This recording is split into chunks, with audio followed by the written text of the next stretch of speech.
қорлау, бопсалау, бұның барлығы айналып келген кезде буллингке алып келеді.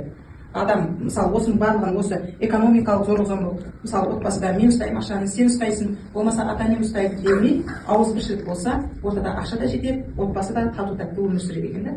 Мен дегенді өздеріңізге көп алмау керек екен. Бірлесіп біз деген сөзді көбірек айтсаңыздар, тату-тәтті. Отбасылық зорлық-зомбылық бүгінгі күні қоғамдағы ең өзекті мәселелердің бірі. Әрбір адам өз үйінде өзін қауіпсіз сезінуге құқылы. Егер сіз немесе жақындарыңыз зорлық-зомбылыққа ұшырап жатсаңыз, бұл сіздің кінәңіз емес. Ең бастысы, сіз жалғыз емессіз. Полиция сізге әрдайым көмектесуге дайын. 102 номеріне хабарласқан сәттен бастап сіздің қауіпсіздігіңіз бірінші орында. Полиция қызметкерлері кез келген тұрмыстық зорлық-зомбылық фактісі бойынша жедел шара қолданады. Есіңізде болсын, зорлық-зомбылықты жасыру оны тоқтатпайды. Ал көмек сұрау батылдықтың белгісі және өзіңізді, балаларыңызды қорғаудың ең дұрыс жолы.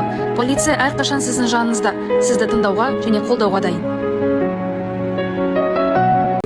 Ортада бала болғаннан кейін, жаңағы отбасында ұрыс-керіс болса, баланы көзінше ұрыспауымыз керек, лажы барынша бөлек өзіміз мәмлеге келіп алуымыз керек екен. Енді кеше барғанда сабақтан өте керемет жаңағы көп дүниелерді алып келдік.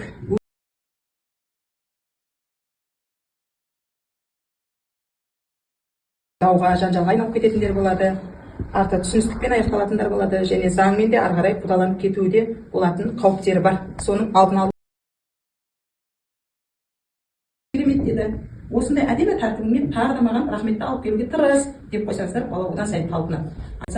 Жаймен деп үндеместен отыра бермейміз, оның арты өлімге алып барады. Сол үшін қолымыздан келгенше көмектесу. Отбасындағы зорлық-зомбылық бұл қылмыс. Ешкімнің адамға физикалық күш көрсетуге құқығы жоқ. Тіпті ол оның күйеуі, не әкесі, не басқа туысы болса да, кез келген зорлық-зомбылыққа жол жоқ. Егер сіз отбасылық зорлық-зомбылықтың құрбаны немесе куәгер болсаңыз, полицияның 102 номеріне тез арада хабарласыңыз. Ескерту: отбасылық кикілжің тудырғандар, әлсіздерге жәбір көрсеткендер заң алдында жауапкершілікке тартылады. Отбасы шырқын бұзбаңыз, жақындарыңызға қорған болыңыз. Отбасын сауықтыру арқылы мен әлемді сауықтыруды үйренемін.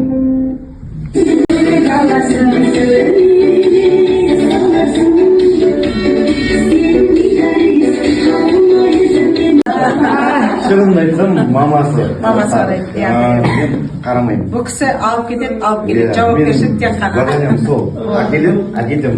Өте керемет ата-анамды, әкесі. Мен қай уақытта алып кетесіз деймін. Немерем бар деп ойлаймын. Өзім жүргізушім. Тамаша. Келесі, Оматайдың мамасы айтамын. Мен Оматайдың мамасымын. Қазір декреттемін. Негізі банкте кассир болып жұмыс істеймін. Тамаша. Ханым айтып қырлары бар сіз. Мен Мұхтар Асадовтың анасымын. Медсестрамын. Бизнесмен. Тамаша. Әсемайдың Әсемайдың мамасымын. Қазір жеттандырдамын. Сағатынсығын істемін. Неса келіңіздер. Келесі Нұрисламның Мамасын қазірген. жұмсауыр.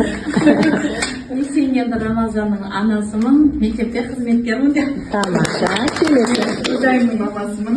Мен қазір декреттемін, бірақ медсестрамын. Тамаша. Камилистің Мен Дәулет Қызқадиевтің мамасымын. Осы енді жақында осы мектепке жұмысқа кірдім енді. Тамаша, әріптес боламыз. Әдеттен кейін қызыма көңіл бөлем, әдеттен кейін үйде боламын. Тамаша. Келесі, бүгін жаңадан келген Тоғжан қызымыздың мамасы. Мен Байділі Тоғжанның мамасымын. Мұғалім болып жұмыс жасаймын.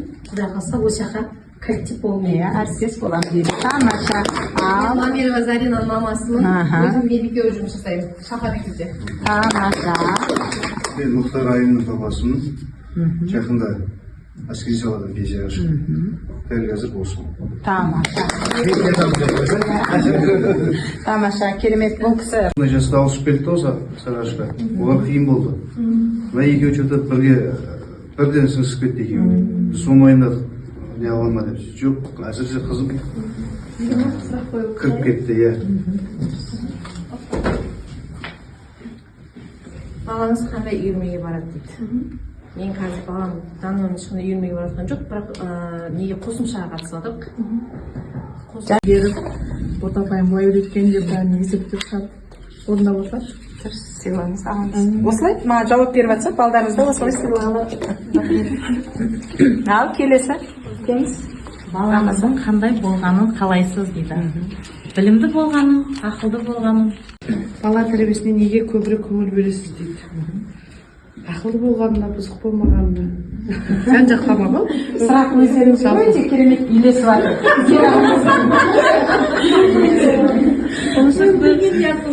Балаңыз кім болады деп елестетесіз дейді. Ол мұғалім болғысы келеді. Сіз сияқты біздің апай күшті нелер Барсақ, солар дұрыс ақыл кеңес айтады. Қазір енді қыдыратын жерлерге көп. Білмеймін, сабақ оқығанды қауып кете ма деп, онша жерлерге апара бермей. Дұрыс ақыл кеңес айтып отырамын. Тамаша.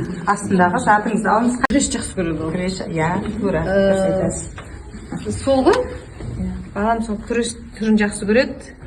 Әке деген ол ең арқашер адамның әке шешесі деген.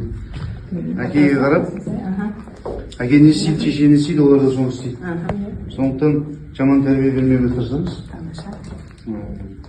Біз өзіміз әкеміз қалай көреміз, олар да әкесі солай көреді деп ойлаймыз. Сыйласу деген өмірдің мәні, сыйластық керек адамдар. Өзгені сыйла, өзіңді сосын сыйлатуға да шамаң бар. Анауыз болма, 5 күндік өмір түзеліп кетер жамандар. Артық айтпай бір-бірлеріңе кешірімменен қараңдар. Әр қазақ туған ауылым десе, бар қазақ менің бауырым десе, көк ішіндегі тәуірім десе, туыс пен жан жағы. Сау болса мал жаны, не керек қалғаны, сыйластық екен өмірдің бар мәні.